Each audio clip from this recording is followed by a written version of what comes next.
하나님의 사랑과 은혜가 늘 충만하시기를 축원합니다. 이제 좀 날이 좀 따뜻해지고 좀 날이 좀 풀려서 그런지 이 사건 사고가 참 많이 생기고 있어요. 자전거를 타시는 분들이 좀 많이 계시는 것 같습니다. 그래서 어느 분은 또 자전거 타고 가다가 넘어져가지고 발목이 골절되고 또 손목이 골절되고 또 수술도 해야 되고, 또 어떤 분은 또 그 남편은 또 자전거 타고 가다 쓰러져 가지고 그래서 뭐 1번 척추뼈가 또 깨졌다 그렇게 말씀도 들어요. 급기야는 지난 월요일 날 저에게 부목사님이 그 권영경 목사님 또 학교에 가다가 자전거를 타고 가다 그만 사고가 나서 오른쪽 팔을 2군데나 골절되는 그런 일들도 있었습니다. 뭐 어려운 가운데도 감사한 부분들은 있죠. 다른 사람이 다치지 않고 또 우리 식구가 다쳐서 그거 감사하고, 또 머리를 다치지 않고 팔을 다쳐서 그거 감사하고. 근데 바른 팔, 오른쪽 팔이라서 걱정이 많이 됩니다. 여러분이 위해서 또 할 일도 많은데 위해서 많이 기도해 주셔서 속히 회복되어질 수 있도록 많이 격려해 주시고 기도해 주시기 바랍니다. 그 마음이 많이 쓰여요. 왜냐하면 우리 식구들이기 때문에 그렇습니다. 우리라는 것이 뭔지 참 우리 성도들을 대하고 누가 사건이 있고 또 사고가 있고 또 다치고 병원에 입원하고 아프다는 얘기 들으면 이 마음이 그냥 편치가 않습니다.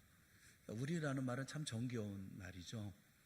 우리 가족, 우리 교회, 또 우리라는 말이 너무 흔하게 또 사용이 되는 것인지 너무 좋아서 그런 건지, 심지어 내 아내도 우리 아내, 뭐 우리 남편, 뭐 우리 집 뭐 이렇게 부르지 않습니까? 우리라는 말을 사전적인 정의를 보니까 나를 포함한 복수 또는 내가 속한 집단, 그렇게 의미하더라고요. 이 의미를 많이 생각해 본 적은 없어요. 단어의 어원을 좀 살펴봤어요. 우리라는 말은 어디서부터 시작된 말일까? 또 어떤 글에 보니까 축사를 의미하는 우리가 있죠. 소우리, 돼지우리, 이렇게 우리, 이런 우리에서 유래했다는 해석들이 있더라고요. 그러니까 돼지우리 같이 짐승을 가두기 위해서 둘러놓은 울타리처럼 울타리를 치고 그 안에 함께 들어가 있는 사람들, 그것을 우리라고 부른다라는 해석이에요. 그런데 우리가 가장 많이 사용하고 우리가 즐겨 사용하고 또 이렇게 푸근하게 느껴지는 그 우리라는 단어가 기껏 짐승을 가두기 위해서 둘러놓은 울타리에서 나왔다. 이것은 개인적으로 수긍하기가 참 어렵더라고요. 더더군다나 이런 해석은 일제강점기에 일본 학자들이 연구한 한국어 어원에 관한 그런 설이기 때문에 받아들이기가 좀 그렇습니다. 별로 맞지 않을 것 같다는 생각이 들어요. 그 다른 우리에 대한 해석은 없을까 찾아보니까 그런 설이 있어요. 우리라는 단어가 그러니까 울다라는 말의 어근인 울과 사람을 의미하는 전미사 이, 어떤 사람, 어떤 이, 이렇게 얘기할 때 이가 더해진 울이, 그러니까 울이가 발전해서 우리가 됐다라는 해석이 있더라고요. 그게 맞는다고 한다면 우리라고 하는 것은 울어주는, 함께 우는, 또 울 수 있는 이런 사람이 우리라는 거죠. 그러니까 우리라는 슬픔과 기쁨을 함께 나누는 사람, 함께 웃고 함께 우는 그런 모임, 그것이 바로 우리라는 것입니다. 또 우리라는 것은 내 편에 서서 적이나 상대에게 내 입장을 변화하고 또 변명해주는, 나와 함께하는, 울어주고 주장해주는 사람, 그런 사람들이 우리라고 얘기할 수 있죠. 별의 부치가 한데 모여서 공통의 기쁨을 나누고 같이 노래하는 이런 것이 우리 아니겠어요? 어제 일성교회, 이성교회가 파주의 마장호수에 다녀왔어요. 흔들다리 뭐 다녀오신다고 이렇게 다녀오셨는데 걱정이 많아요. 좀 잘 갔다 오셨을까? 잘 걸어 갔다 오시기는 하셨나 하는 그런 생각이 좀 있었는데, 걱정이 있었는데, 어르신들이 다 저녁에 전화하셔서 참 행복했다, 감사하다, 배려해 주셔서 너무 고맙다, 이렇게 또 말씀해 주시니까 너무너무 감사합니다. 사실 어르신들만 이게 보내게 돼서 매우 걱정스러웠었는데, 그래서 저순환 전사님하고 하창수 전사님하고 좀 가서 도우라 20여 분 되시는 분들인데 그래도 좀 도움이 되어야 되지 않겠나, 좀 누가 좀 도와야 되지 않겠나 좀 걱정스러웠는데, 어제 정태웅 장로님하고 이인희 집사님께서 자원해서 운전해 주시고 또 어른들을 모시고 다녀주셔서 너무너무 감사하더라고요. 성도 중에 어떤 분들은 또 찬조도 많이 해주셨다니까 감사해요. 여러분, 그 어르신들만 덜렁 보내기에는 마음이 그렇죠. 우리가 마음이 안쓰럽고 좀 걱정도 되고, 그래서 함께 동행하고 돌봐드리는 바로 이런 것들이 우리가 아니겠어요? 우리라는 것은 함께 울고 웃는 것이 바로 우리예요. 적 앞에서 내 편이 되어서 함께 목소리 내는 동지가 바로 우리죠. 같은 기쁨과 감격을 느끼면서 함께 노래하지 않고서는 견딜 수 없는 그것이 바로 우리예요. 그렇다면 저는 여러분께 묻고 싶어요. 여러분에게 여기 동산교회는 우리 교회입니까? 교회라는 것이 무엇일까요? 성경은 교회에 대해서 세 가지 방식으로 우리가 설명해 주고 계십니다. 성부 하나님과의 관계에서 설명해 주시고, 성자 예수님과의 관계에서, 그리고 성령 하나님과의 관계에서 이 교회를 설명해 주고 계셔요. 성부 하나님과의 관계에서는 이 교회는 하나님의 가족 공동체라고 설명을 합니다. 하나님의 가족, 그리고 하나님의 가족으로 설명을 해요. 성자 예수님과 관련해서는 그리스도의 몸으로 교회를 설명을 합니다. 성령 하나님과의 관계에서는 성령의 전으로 설명을 하고 있어요. 오늘 우리가 읽었던 본문은 성부 하나님과의 관계에서의 그 교회를 설명해 주고 계십니다. 다시 말하면 교회는 하나님의 가족이라는 거예요. 교회는 하나님의 가족. 교회라는 말이 에클레시아라는 말이죠. 그런 말 자체가 어디 무엇으로부터 불러내다, 그런 뜻을 가지고 있어요. 그래서 세상으로부터 불러내어 모은 사람들의 모임, 그것이 바로 교회라고 우리는 알고 있죠. 그렇게 배워왔죠. 그런데 여러분, 세상으로부터 누가 우리를 불러내셨나요? 누가 우리를 세상에서 불러냈습니까? 그 주체는 하나님이십니다. 하나님이 주도적으로 세상에 흩어져 있던 그의 백성들을 불러 모아주시고, 그렇게 불러 모아주신 공동체에 하나님은 친히 아버지가 되어주셨습니다. 오늘 본문에 있는 말씀을 한번 같이 읽어보겠습니다. 오늘 19절에 있는 말씀을 우리 다 같이 함께 보겠습니다. 시작. 그러므로 이제부터 너희는 외인도 아니요 나그네도 아니요 오직 성도들과 동일한 시민이요 하나님의 권속이라. 아멘. 전에는 불순종의 자식들이었어요. 본질상 진노의 자녀였어요. 그런데 이제는 더 이상 세노스, 그러니까 낯선 사람이나 손님이 아니라는 거예요. 우리에게 당신들은 낯선 사람이 아닌 거예요. 우리는 낯선 사람이거나 잠깐 왔다 또 잠깐 둘렀다가 떠나는 손님이 아니라는 것입니다. 또 파로이코스, 지나가는 길손, 나그네, 이런 지나가는 사람이 아니에요. 한번 기웃거리고 저렇게 지나가고 뭐 그러는 사람이 아니라는 거예요. 우리는 이제 순포리테스, 이거 함께 성도와 함께하는 동료라는 것입니다. 거룩한 삶을 살아가는, 하나님께서 선택하는 그런 모든 우리가 동료이고, 그리고 오이케이오스 투 데우, 하나님의 가족이다. 하나님의 권속, 하나님의 가족이다. 그렇게 말씀하고 있어요. 여기 권속이라고 하는 오이케이오스라고 하는 이 말은 영어로는 하우스홀드, 그러니까 가족이라는 것을 뜻하고 있습니다. 우리 국어사전에 권속이라는 말은 한 집에 거느리고 사는 식구, 이렇게 설명을 하고 있어요. 이 가족은 누가 거느리고 있습니까? 아버지가 거느리고 있어요. 자, 그처럼 교회는 누가 거느리고 있습니까? 하나님이 거느리고 계십니다. 사랑하는 여러분, 교회는 교회가 하나님의 가족이라면 안 계셔서는 안 되는 분이 누굽니까? 하나님이에요. 교회에 반드시 계셔야 하는 분은 누굽니까? 하나님이십니다. 교회의 중심은 하나님이에요.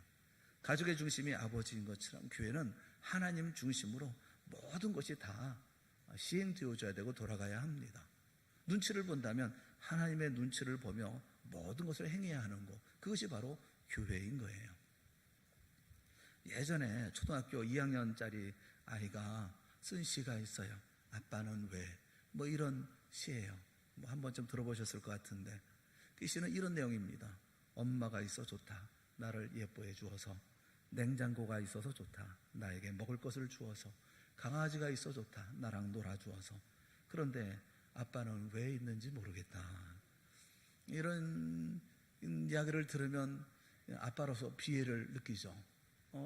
아빠는 왜 있는지 모른다니. 그런데 이 시를 보면서 재미있는 생각이 혼자서 들더라고요. 이런 시, 혹시 성도들은 이런 시를 쓰지 않을까 하는 생각이 들더라고요. 목사가 있어 좋다, 나를 예뻐해 주어서. 장로가 있어 좋다, 나에게 먹을 것을 주어서. 구역장이 있어 좋다, 나랑 놀아주어서. 그런데 하나님은 왜 있는지 모르겠다. 그 책을 보다 보니까 책 가운데 세상을 가슴뛰게 할 교회, 그런 제목의 책이 있더라고요. 세상을 가슴뛰게 할 교회. 교회인데 세상을 가슴뛰게 하는 그런 교회가 있다는 거예요. 그래서 얼른 그 책을 좀 사서 읽어보았어요. 웨인 코데이로라고 하는 목사님이 쓴 책이에요. 그 부제는 하나님과 사람 모두에게 사랑받는 교회의 12가지 특징, 사람과 하나님에게 다 사랑받는 그런 교회의 12가지 특징을 얘기를 쭉 챕터 이게 하나하나 이렇게 쓰셨더라고요. 근데 이분이 얘기하는 12가지 특징 가운데 첫 번째 특징이 뭐냐면, 교회의 첫 번째 특징, 세상을 가슴 뛰게 할 교회의 첫 번째 특징이 무엇이냐면 하나님의 임재에 굶주린 교회다. 그렇게 말씀하고 있어요. 얘기하고 있어요. 하나님의 임재에 굶주린 교회가 세상을 가슴 뛰게 할 교회다라고 얘기를 하고 있어요. 이 목사님이 목회하는 교회가 고등학교 강당을, 그 큰 강당을 예배 장소로 사용하고 있었답니다. 그런데 학교에서 6주 전에 한 주간 동안 그 주에는 이 주일날 예배를 드릴 수가 없습니다. 우리가 사용해야 돼서 여기 사용할 수 없습니다라는 통보를 받았어요. 6주 전에 통보를 받아가지고 급하게 주일 예배 드릴 다른 장소를 이제 섭외를 해야 되는데, 6주라는 짧은 시간 동안에 성도가 15,000명이나 되는 이 성도들을 수용할 만한 장소를 구할 수 없는 것이에요. 거기는 하와이에 있는 교회인데 그런 스타디움도 또 그런 강당도 이미 예약이 다 돼 있어서 6주 전에는 구할 수가 없었던 것입니다. 유일하게 구할 장소, 구한 곳이 어디냐면 야외 공원이었어요. 야외 공원을 겨우 빌릴 수가 있었습니다. 근데 문제는 날씨예요. 봄에 하와이의 날씨는 예측하기가 참 어렵답니다.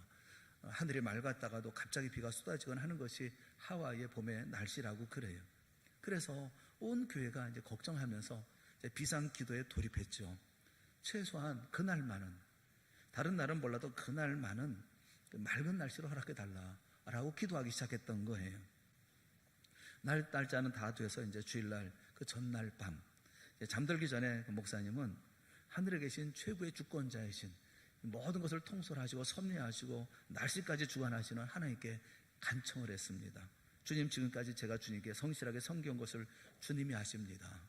주님께 장수를 구하거나 원수의 멸망을 구하지 않습니다. 제가 간구합니다. 아침에 모여서 주를 예배하는 주의 사랑하는 백성이 비에 젖지 않도록 햇빛을 주시옵소서, 날씨를 주장하여 주시옵소서. 그리고 하나님이 기도를 들어주실 줄로 믿고 평안한 마음으로 잠자리에 들었어요. 근데 그 다음날 주일날 아침 일찍 빗소리에 잠이 깼습니다. 곧장 무릎을 꿇었어요. 사랑하는 주님, 이러시면 안 됩니다. 제발 하늘의 수도꼭지를 잠가 주십시오. 부탁드립니다. 그리고 믿음을 가지고 우산도 없이 주차장으로 걸어갔어요. 왜냐하면 마음에 확신이 있었거든요. 공원에 도착할 쯤, 야외 공원에 예배드릴 장소에 도착할 때쯤이면 분명히 하나님께서는 비를 멈춰주실 것이다. 그런 마음을 가지고 우산도 안 가지고, 그리고 차를 몰고 그 예배 장소로 갔습니다. 하늘이 개일 것이라고 확신하면서 와이퍼도 작동을 안 했는데 한참 운전하다 보니까 앞이 보이지 않을 정도로, 와이퍼를 움직이지 않으면 운전하기 힘들 정도로 비가 쏟아지는 거예요. 그 걱정하는 마음으로 그 야외 공원에 도착해서 예배 장소에 도착하니까 벌써 예배자들이 비를 맞으면서 찬양을 하고 있더라는 것입니다. 또 간절하게 기도했습니다. 하나님, 제가 얼마나 주님을 오랫동안 섬겼는지 굳이 말씀드려야 되겠습니까? 한 가지만 부탁드립니다. 딱 한 가지만 들어주십시오. 비가 웬 말입니까? 지금 이렇게 하시면 안 됩니다. 이러실 수 없습니다. 이렇게 안타깝게 기도하는데 그 순간에 한 음성이 들리더라는 거예요. 자기 마음속에 들려오는 음성이 있는데, 그래, 너는 나의 임재보다 비에만 신경을 쓰니? 그런 말씀이 들리더라는 거예요. 그 순간에 모든 것이 다 멈춘 듯 했답니다. 음악도 멈추고 시간도 멈추고 다 멈춰버린 것처럼, 정적이 흐르는 것처럼 생각해보니 그 말이 맞는 말씀인 거예요. 하나님의 임재가 없다면 아무리 비가 내리지 않고 화창한 날씨라 하더라도, 그리고 좋은 날씨라 할지라도 그냥 하루에 불과할 뿐 아니겠어요? 그러나 하나님의 임재가 있다면 비가 오는 날이라도, 천둥 벼락이 치는 날이라도, 폭풍우가 몰려오는 날이라도 하나님의 임재만 있다면 거기 놀라운 은혜가 있고 놀라운 역사가 이루어지는 것이 아니겠습니까? 웨인 코데이로 목사님은 태도를 바꿨습니다. 그리고 그 장대비 속에서 오직 하나님의 임재를 간절히 구하기 시작했어요. 그에게, 그리고 그 교회에, 그 모인 모든 사람들에게 더 이상 비는 문제가 되지 않았습니다. 사랑하는 여러분, 우리 교회가 문제 삼는 것은 뭘까요? 우리 교회의 문제는 뭐죠? 여러분, 다른 아무것도 문제가 되지 않습니다. 다만 하나님의 임재에 굶주린 우리 교회가 되어질 수 있기를 주님의 이름으로 축원합니다. 하나님의 임재만 있다면 뭐가 문제가 되겠어요? 문제될 것은 아무것도 없는 거예요. 이분이 쓴 책에 세상을 가슴뛰게 할 교회의 특징 12가지를 얘기를 하고 있습니다.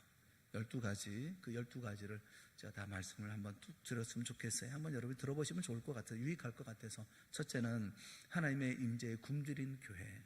두 번째는 정체성을 제대로 하는 교회. 세 번째는 목숨과 마음을 올인하는 교회.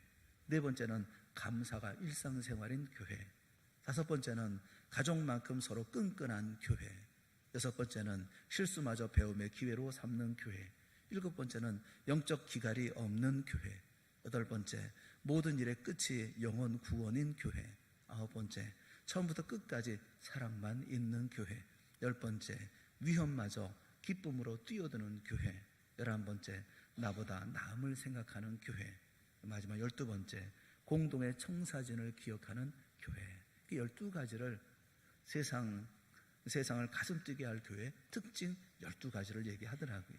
그런데 이 모든 12가지의 특징을 교회가 갖게 하는 것이 무엇이냐면 바로 첫 번째, 하나님의 임재인 거예요.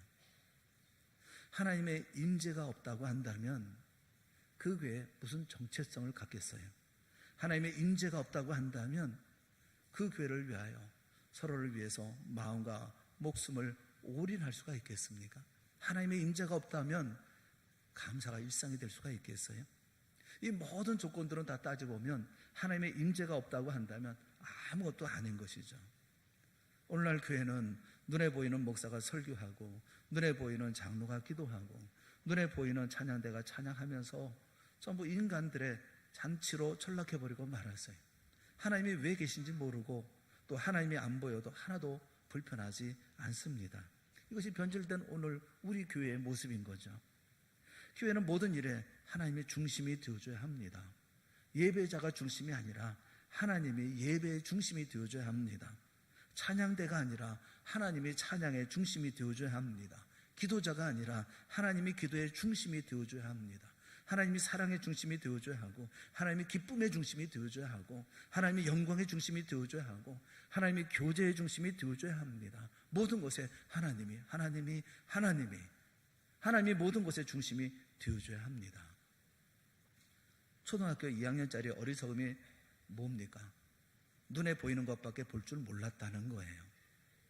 그래서 자기를 예뻐해주는 엄마가 고맙고, 먹을 것을 주는 냉장고가 고맙고, 같이 놀아주는 강아지가 고맙습니다.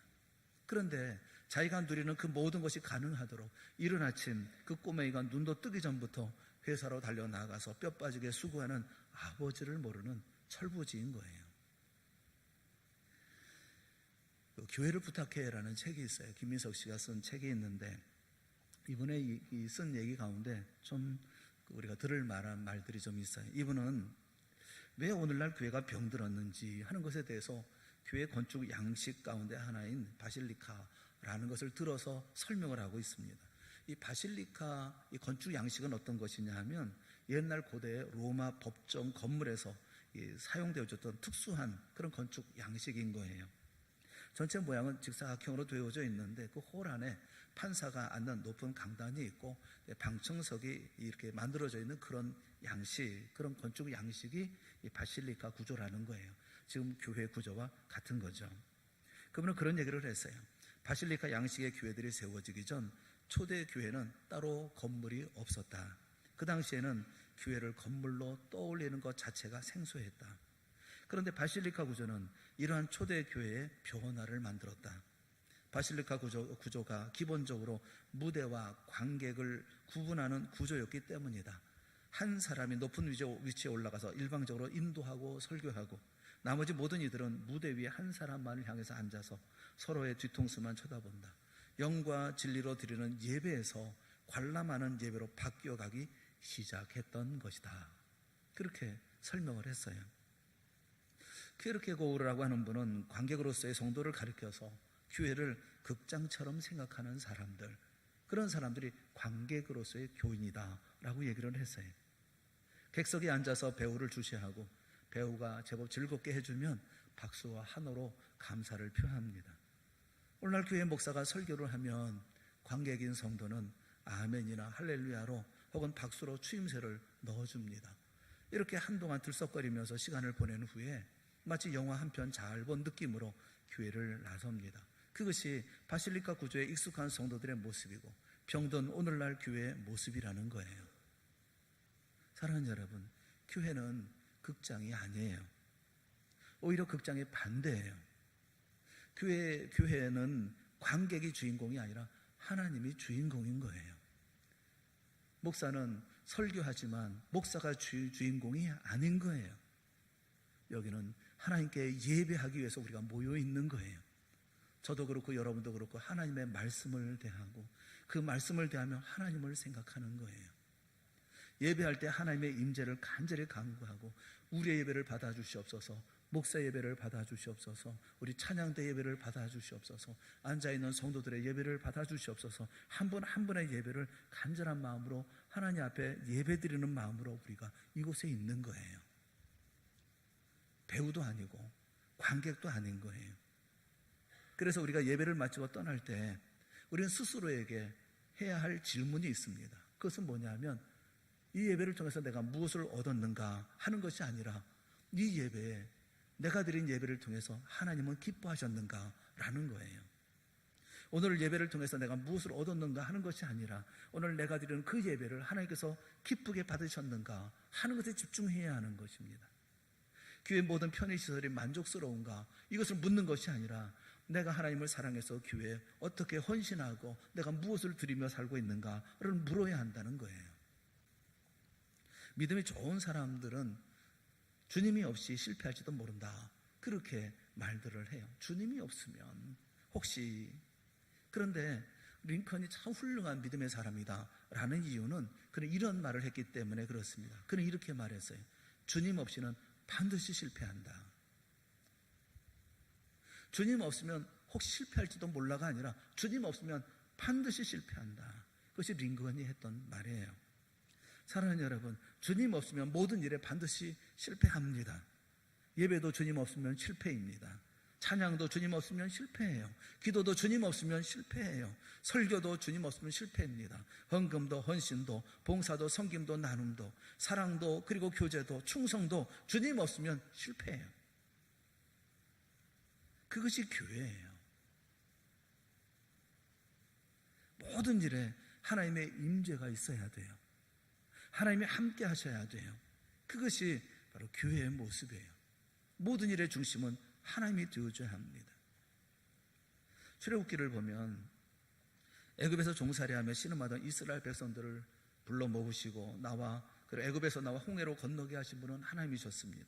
그리고 그 백성을 이끌고 40년 광야를 지나서 가나안으로 들어갑니다. 그런데 스데반 집사님이 공회 앞에서 설교하면서 그게 처음이자 마지막 설교인데 그 설교를 하시면서 그 모든 폭도들 앞에서 설교하면서 이 40년 광야의 삶을 얘기할 때에 그 광야의 삶을 광야교회라고 표현해서 말씀하고 있어요. 사도행전 7장 38절에 있는 말씀인데 그 말씀 우리 한번 다 같이 읽어봤으면 좋겠습니다. 시작. 시내산에서 말하던 그 천사와 우리 조상들과 함께 광야교회에 있었고 또 살아있는 말씀을 받아 우리에게 주던 자가 이 사람이라. 이 사람은 모세를 얘기하죠. 그런데 조상들과 함께 있었던 그 광야의 삶이 광야 교회라고 말씀을 하고 있어요. 왜 광야 교회라고 부를까요? 이스라엘 백성들이 광야 생활 동안 언제나 그들의 삶의 중심이 되어주셨기 때문에, 하나님께서 그들의 중심이 되어주셨기 때문에 그렇습니다. 그래서 이스라엘 백성들은 그들 한가운데 항상 하나님의 임재를 상징하는 법궤를 모시고 있었어요. 이스라엘 백성의 40년 광야길은 언제나 결핍투성이의 길이었습니다. 이것도 모자라고 저것도 모자라고 그저 모자람투성이었어요. 그것을 누가 채워주셨습니까? 언제나 하나님이 채워주셨습니다. 목이 말라 죽을 것 같을 땐 반석을 깨뜨려서 생수를 마시게 해주셨고, 뜨거운 햇살 아래 견딜 수 없을 때 구름기둥으로 그들을 인도해 주셨습니다. 해가 지고 추위에 떨고 있을 땐 불기둥으로 인도해 주셨고, 줄일 땐 만나로 메추라기로 먹이셨습니다. 심지어 40년 동안 옷이 헤어지지 않았고 발이 부르트지 않았습니다. 하나님의 공급이 있는 그곳이 교회였습니다. 광야 교회의 주도권은 언제나 하나님께 있었고, 하나님 없는 광야는 있지 않았습니다. 하나님 없는 그들의 삶은 있지 않았습니다. 그래서 그것을 가리켜서 광야 교회라고 말하는 거예요. 하나님이 없는 교회, 하나님의 임재가 없는 교회, 하나님은 눈 씻고 찾아봐도 찾아볼 수 없는 교회, 그것을 교회라고 말할 수가 있습니까? 그것은 그냥 광야인 것입니다. 그 필립 야시가 쓴 책이 있습니다. 교회 나의 고민 나의 사랑, 이런 책이 있어요. 그 책 가운데 그분이 가지고 있는 신학에 다 동의하는 것은 아니지만, 그분의 책을 보다 보니까 거기 어떤 글을 인용했더라고요. 파우스라는 사람의 글을 인용을 했어요. 그 글이 인상적이어서 이렇게 인용을 하고 있어요. 이 큰 배는 낡아서 삐걱거리고 이리저리 흔들린다네. 그래서 구토가 날 때도 있지. 하지만 이 배는 목적지까지 잘 간다네. 언제나 그랬고 앞으로도 영원히 그럴 걸세. 자네가 있든 없든 상관없이 말일세. 우리가 볼 때 교회가 낡은 듯 보이고 이리저리 흔들리는 것처럼 보입니다. 멀미도 나고 구토가 나기도 하지만 이 배는 주님이 선장되셔서 주님이 함께하는 배입니다. 결국 흔들림 없이 목적지로 이끌어 가실 것입니다. 언제나 그랬고 앞으로도 그러고 영원히 그럴 것입니다. 당신이 있든 없든 이 교회는 하나님께서 이끌어 가실 것입니다. 하나님은 이 교회를 흔들지 않으십니다. 그리고 마침내 이 교회로 말미암아 주님께서 목적한 그곳까지 끝까지 가게 하실 것입니다. 그것이 교회예요. 5살짜리 아이가 있었어요. 아이의 아빠는 딸을 위해서라면 세상 무엇이든지 아까울 게 없는 부자였습니다. 그런데 그 딸은 가장 낡고 조잡한 유행이 지난 한 인형을 정말 아끼고 사랑했어요. 그런데 하루는 새로 온 청소 아주머니가 아이의 방을 치우다가 이 낡고 볼품없는 인형을 보고 어울리지 않는다 생각해서 그냥 버려버리고 말았습니다. 아이가 돌아와서 이 인형을 찾습니다. 그런데 이미 청소차에 실려 나간 뒤였어요. 아이는 울기 시작합니다. 온 가족이 나서서 아이를 어르고 달래지만 아이는 울음을 그치지 않아요. 사람들은 아이가 왜 그런지 이해할 수가 없었습니다. 그래도 아이를 그냥 둘 수 없어서 쓰레기 집화장까지 가서 인형을 찾습니다. 그리고 쓰레기 더미 속에서 여러 시간 만에 겨우 그 인형을 찾아냈습니다. 그리고 그 인형을 다시 아이에게 돌려주자 그 아이는 돌아온 인형을 꼭 끌어안습니다. 그리고 울음을 그치고 미소를 지었습니다. 그 인형은 얼마 전 하늘나라에 간 아이의 엄마가 병상에서 직접 만들어 아이에게 선물한 것이었습니다. 아이 방에 도무지 어울리지도 않고 부잣집 딸의 품에 안겨있는 것이 너무도 이상할 뿐이었던 그런 인형이었지만 이 아이에게 이 인형은 온 우주에 하나밖에 없는 인형이었습니다. 온 세상 인형을 다 준다 해도 바꿀 수 없는 특별한 인형이었던 것입니다. 우리 예수님은 온 우주와 세상을 다 가지신 분입니다. 그런데 그분의 마음을 가득 채우고 있는 것은 바로 교회입니다. 교회를 이루고 있는 볼품없는 사람들, 아이가 간절하게 찾았던 낡고 더러운 인형과 같은 우리가 주님의 마음을 가득히 채우고 있는 것입니다. 그래서 주님은 이 땅의 교회가 승리하면 웃으시고 무너지면 서럽게 우십니다. 주님은 울게도 하고 웃게도 하는 것은 교회입니다. 바로 우리입니다. 주님은 교회를 자신의 심장처럼 소중히 여기십니다. 주님의 시선은 온통 교회에 가 있습니다. 천사들도 눈에 들어오지 않습니다. 해와 달과 다른 동식물과 아름다운 자연도 관심 바뀌십니다. 주님의 마음을 온통 사로잡고 있는 것은 이 땅의 교회입니다. 교회를 이루고 있는 우리입니다. 교회가 세상보다 나아서가 아닙니다. 세상에는 교회보다 세련되고 훌륭한 모임이 참 많이 있습니다. 성도 한 명 한 명이 불신자보다 나아서도 아닙니다. 우리가 살아가면서 얼마나 많은 죄와 실수를 저지르는지 우리 스스로 잘 압니다. 복음을 알지 못해도 성도보다 더 아름답게 사는 불신자들이 세상에는 참 많이 있습니다. 그래서 교회의 존귀함이라고 하는 것은 우리 안에 있는 무언가에 의해서가 아니라 그리스도 안에 있는 무언가에 의해서 그 존귀함이 나타나는 것입니다. 그것은 바로 교회를 향한 주님의 무조건적인 사랑, 헤세드에 기인하는 것입니다. 헤세드는 합리적인 설명이 불가능합니다. 왜 주님이 교회를 사랑하시는지, 왜 주님의 마음을 끊임없이 아프게 하는 교회를 여전히 품으시는지 설명할 길이 없습니다. 한사건 낡은 인형만 찾던 아이와 같습니다. 다른 건 필요 없어. 내가 사랑하는 건 교회야. 절대로 포기할 수 없어. 절대로 잃어버릴 수가 없어. 주님은 교회를 그냥 사랑하십니다. 주님이 사랑하는 교회, 중심에 하나님이 계신 교회라고 하면 이 교회는 언제나 세상을 가슴 뛰게 할 교회인 것입니다. 주님이 이렇게 사랑하는 교회인데 왜 우리는 세상은커녕 우리 가슴도 뛰지 않고 있는 것입니까? 우리는 교회를 위해 생명을 거는 것은 고사하고 왜 마음조차 담지를 못하고 있습니까? 왜 교회에 사랑이 가지 않는다고 하십니까? 왜 우리 교회, 내 교회라고 말하지 못합니까? 왜 자랑하지 못합니까? 왜 자부심을 갖지 못하고 긍지를 느끼지 못하고 당당하지 못하십니까? 교회를 구성하고 있는 구성원 때문에 그렇습니까? 치졸하고 유치하고 고집스럽고 이기적이고 뒷소리하고 그래서 어지간히 상처를 입었기 때문입니까? 그렇지 않습니다. 그것은 다 변명에 불과하고 하찮은 이유에 불과할 뿐입니다. 이유가 있다고 한다면 그것은 오직 하나, 교회에 하나님이 안 계신 것이 아니라 우리의 사고 속에, 우리의 생각 속에, 교회의 그 중심에 우리가 하나님을 두지 않기 때문에 그렇습니다. 하나님의 임재의 필요를 느끼지 않고, 그래서 하나님의 임재를 간구하지 않는 그것이 바로 우리들의 모습이기 때문에 그렇습니다. 여러분, 하나님이 계신 교회와 하나님이 안 계신 교회는 같지 않습니다. 하나님이 계신 찬양대, 하나님이 안 계신 찬양대는 같지 않습니다. 하나님이 계신 성도, 하나님이 계시지 않는 성도와는 같지 않습니다. 하나님이 계신 조직과 하나님이 안 계신 조직은 같지 않습니다. 우리는 왜 실망하는 것입니까? 하나님이 안 계시기 때문에 그렇습니다. 하나님의 임재를 간구하고 있지 않기 때문에 그렇습니다. 우리는 이제 하나님의 임재를 간구해야 합니다. 내 심령 속에, 내 가정 속에, 우리 교회 안에, 우리 조직 안에, 내가 있는 선교회 안에, 내 구역 안에, 내가 하는 모든 봉사의 활동 속에 하나님의 임재가 있기를 간절히 소망하며 살아야 합니다. 왜냐하면 그게 교회이기 때문에 그렇습니다. 사랑하는 여러분, 함부로 교회에 칼을 겨누지 마십시오. 주님의 몸인 교회를 찔러야 한다고 한다면 한 100번쯤 생각하고 1000번쯤 고민하십시오. 그런 다음에도 비판의 칼을 들어야 한다면 나의 심장을 관통해서 교회를 찌르십시오.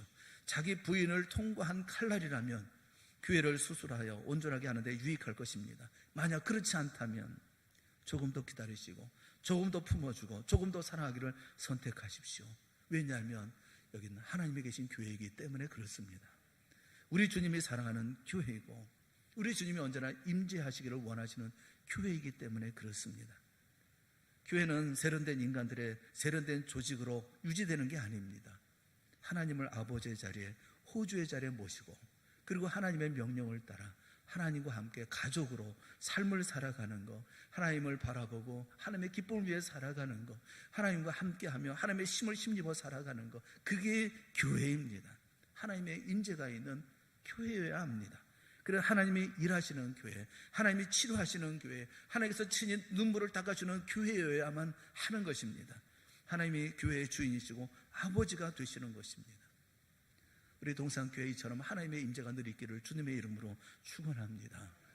우리에게 하나님의 임재가 있어야 합니다. 여러분, 문제가 아니라 하나님을 바라보지 못하는 우리가 문제이고, 문제가 문제인 것이 아니라 하나님의 임재를 간구할 줄 모르는 우리가 문제인 것입니다.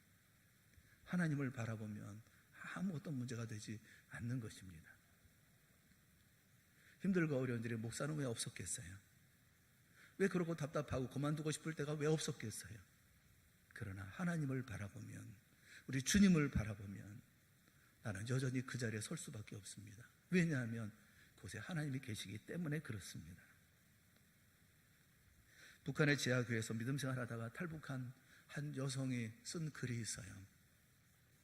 그분은 이렇게 글을 썼어요. 북한에서 믿음 생활을 하다 보면 하루도 성령님의 역사를 느끼지 않는 날이 없습니다. 하나님이 함께해 주신다는 임재의식이 없다면 동토와 같은 그곳에서 도저히 믿음을 유지해 나갈 수 없기 때문에 그렇습니다. 이분이 탈북하고 우리나라에 이 남쪽에 내려왔어요. 그리고 그분이 그 다음에 이런 얘기를 했어요. 막상 한국에 오니 오늘 역사하는 성령의 역사도 생생한 하나님의 임재를 체험하기도 쉽지가 않습니다. 그것이 괴롭습니다. 제대로 된 예배 초소도 예배 형식도 아무것도 없는 북한 지하교회에서는 하나님의 임재와 강력한 성령의 역사를 느끼면서 살았는데, 정작 자유롭게 신앙생활하기 위해서 찾아왔던 한국교회는 겉모습은 멀쩡하고 갖출 것은 다 갖췄는데도 하나님의 임재가 느껴지지 않더라는 것입니다. 얼마나 가슴 아픈 이야기입니까? 사랑하는 여러분, 우리 동산교회 하나님의 임재를 갈망하는 우리 모두가 되어질 수 있기를 축원합니다.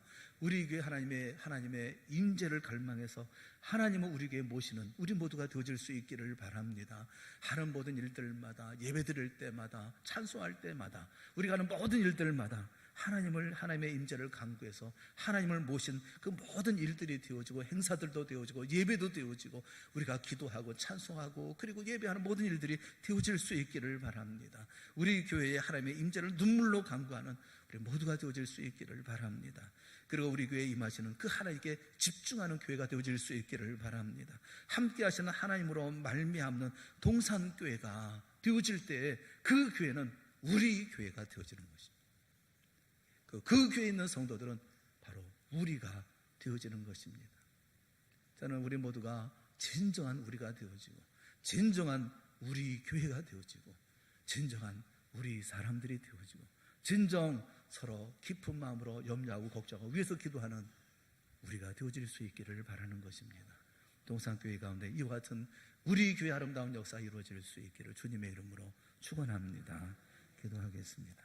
사랑하는 하나님 아버지, 우리를 불쌍히 여기시고 긍휼히 여겨 주시옵소서. 주님께서 우리에게 말씀하신 그 교회의 회복이 있기를 원합니다.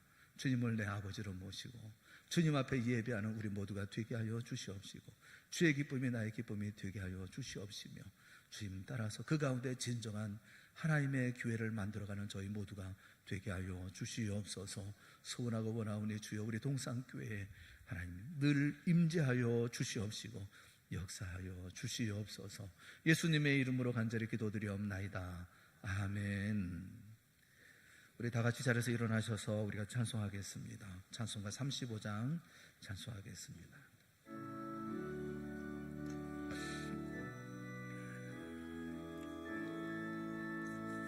큰 영화로신 주 이곳에